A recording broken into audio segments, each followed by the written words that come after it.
Hello, what's up mga ka-J-Vlog? Welcome ulit sa panibagong video, and for today's video, phone comparison tayo ulit ng mga iPhones between iPhone 14 Plus versus iPhone 15 Plus. Ano kaya magandang i-purchase ngayong gitna na ng 2024? Tara mga ka-J-Vlog, check natin.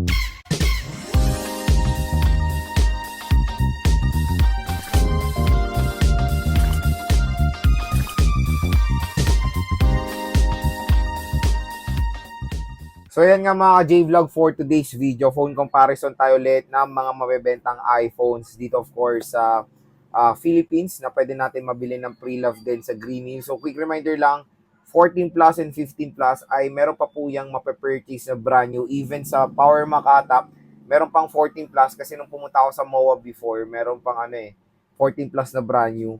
And sa Green Hills, meron din ako ma-offer. Ilan-ilan lang mga shop ang nag-offer ng brand new na 14 Plus. Usually, focus nila ngayon na brand new is 15 Plus. So, yon. Meron din naman mga pre-love na mga gandang units na iPhone 14 Plus and 15 Plus. Of course, sa Green Hills. Syempre, doon na lang sa mga binavlog natin mga shop na super legit. Unang-una kay Ate Annette, ZMB Cellphone Accessories. At kay Ate Met, CMB Gadget. So, yung mga yan ay meron silang mga stock ng 15 and 14 Plus na mga gandang condition at napakinis. So, syempre, sa phone comparison na to, marami ring nagde-decide ano ba, wag for 14 plus ba sila or yung next generation or yung latest ngayon na 15 plus since lalabas na yung iPhone 16 plus din. So, magbibigay rin ako ng quick insight about sa 16 plus para rin may alam kayo kung dito sa dalawang smartphone na ito pipiliin nyo or hintayin nyo na lang yung 16 plus. Unang-una sa 16 plus. 16 plus, syempre, ang chipset noon is yung chipset din ng 15 and ng 15 Pro and 15 Pro Max, which is Apple A17 Pro Bionic chip.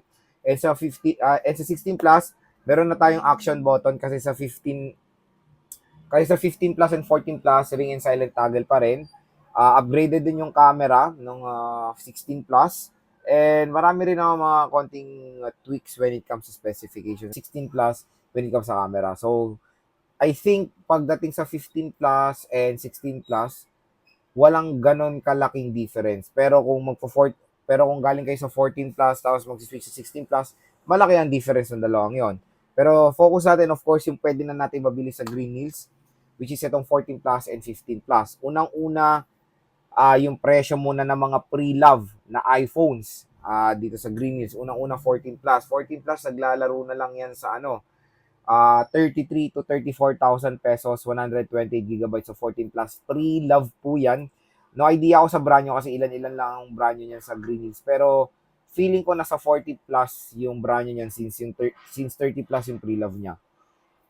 iPhone 15 Plus, ang pre-love niyan, naglalaro yan mga ka-J-Vlog. Naglalaro yan sa 47 to 50,000 pesos yung pre-love na iPhone 15 Plus. So, medyo expensive yung 15 Plus. Of course, syempre yan yung pinaka-latest compared sa 14 Plus. So, nag-decide, di ba, ano ba? 14 Plus na ba ako since napakamura, 33 to 34,000 pesos lang, or stick ako doon sa mas future-proof na 15 Plus. So, yon. Unang-una, advantages sila sa isa't isa. So, syempre, ang 15 Plus, yan po yung upgraded version ng 14 Plus. So, unahin natin dyan sabihin yung mga pinagkaiba nila. Unang-una, of course, sa Dynamic Island. Marami akong nakikita sa comment section na nagugulat sila na hindi pala naka-Dynamic Island ang 14 and 14 Plus. So, quick reminder lang, ang meron pong Dynamic Island na 14 series is yung 14 Pro and 14 Pro Max. Yung 14 and 14 Plus, notch display pa rin po yan. Ngayon, yung 15 Plus, which is yung next generation, 15, 15 Plus, Pro and Pro Max, lahat po yan naka-dynamic na. So, yun yung isang major difference sila. So, yung major difference ng 15 Plus and 14 Plus, of course, sa Dynamic Island, na-adapt na ng 15 Plus yung Dynamic Island na makikita natin sa 14 Pro and 14 Pro Max. Pangalawa is, of course, Type-C na ang 15 Plus, na siyempre yan na talaga yung, yung port ngayong 2024 pataas. Yan yung universal port. Parang pinupush kasi sila ng Europe na gawing Type-C yung kanilang port, which is a good thing naman. Kasi para naman din universal na lahat ng ng ports, 'di ba? Kasi si Apple, yung iPad nila, MacBook nila, naka Type-C na yan. Yung iPhone na lang talaga hindi naka Type-C, which is okay na. Type-C na po lahat ng ports ngayon na universal. And syempre, fast charger yan. Pangalawang major improvement ng 15 Plus compare sa 14 Plus is the camera. Dahil 48 megapixel na rin po ang camera ng iPhone 15 Plus na makikita rin natin yan of course na una na lumabas sa 14 Pro and 14 Pro Max. To be honest, itong 15 Plus para siyang iPhone 14 Pro Max na light version. Kasi lahat ng specs, karamihan ng specs ng 14 Pro Max makikita natin sa 15 Plus. Tulad na lang nung camera, dynamic island, and of course, screen size. Pagdating naman sa aperture ng camera sa front, megapixel pareho lang, 12 megapixel front camera. Tapos yung pangalawang camera is ultra-wide camera na 12 megapixel. Wala nang pinagkaiba doon. Ang major difference lang is the main camera, 48 na sa 15 Plus, 12 megapixel sa 14 Plus. So, yon sa mga camera-centric dyan, yung mahilig sa photography, ayan, malaking upgrade na yung 48 megapixel syempre na makikita natin sa 15 Plus. Parang ka-version niya na yung 14 Pro Max. When it comes sa battery mga J-Vlog, hindi ganon major upgrade.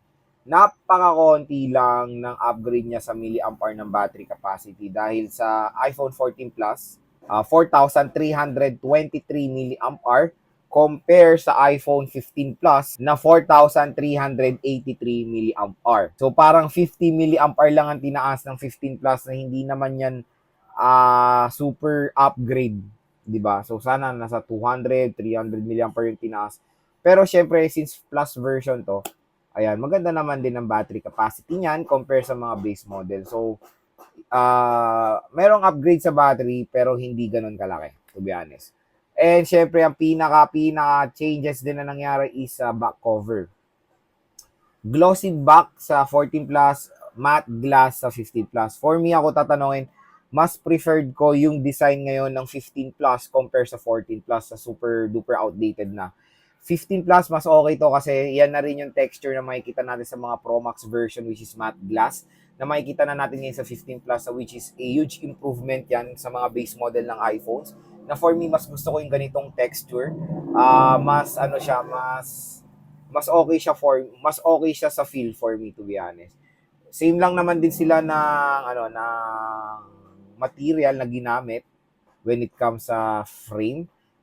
Aluminum body mga J-Vlog na which is yan talagang nilalagay yan sa base model. Pero sa 15 Plus, pero sa 15 series, upgraded na nga na titanium na.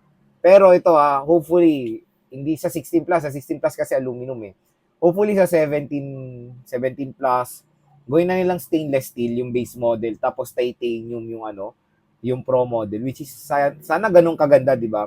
Kasi dati, yung Pro yung stainless steel. Ngayon, sana gawin na nilang base model yung stainless steel para mas more premium looking, kumbaga. At eliminate na nila yung aluminum body. Mas okay kasi for me yung stainless steel. Mas premium siyang tignan.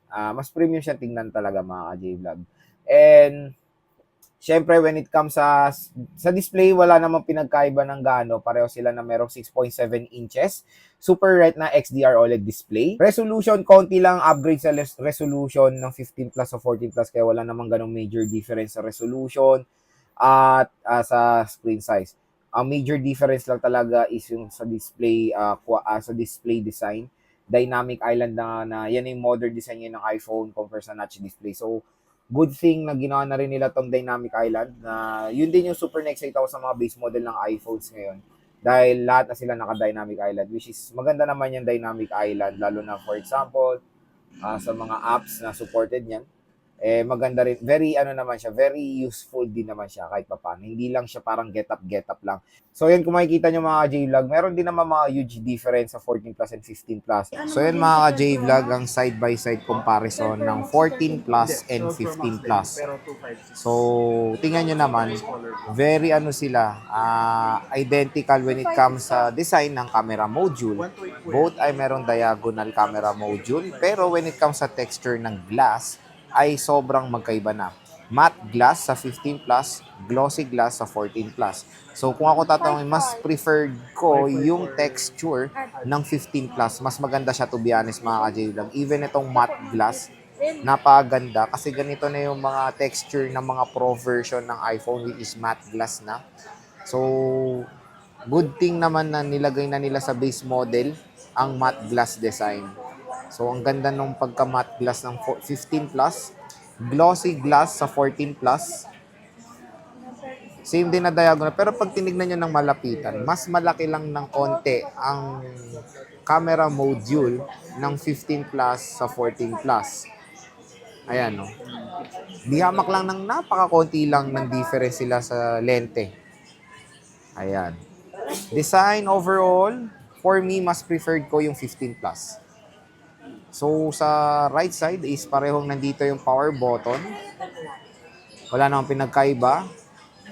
Both din pala ay merong aluminum body, aluminum finish. Sa taas wala tayong makikita. Sa left side is meron tayong ring and silent toggle, volume rocker, and SIM tray. So, yun, nakakalungkot lang na sa 15 Pro series lang yung action button. Pero meron niyang rumors na sa iPhone 16 base model ay ma-adapt na ang action button. So, kasi sa 15 series base model is ring and silent toggle pa rin. Pero dito syempre may pinagkaiba ng malupit. Ayan, Type-C sa 15 Plus, Lightning sa 14 Plus. Same din ang position when it comes to speaker. Dual stereo speakers, isang speaker sa taas, isang speaker sa earpiece. So hindi speaker tong isa na to So isa lang speaker sa baba at isang speaker sa earpiece niya. So ito rin yung pinaka main difference ng 15 Plus and 14 Plus when it comes sa display. Ayan, notch display sa 14 Plus, dynamic island po sa 15 Plus. So, syempre, mas preferred ko to.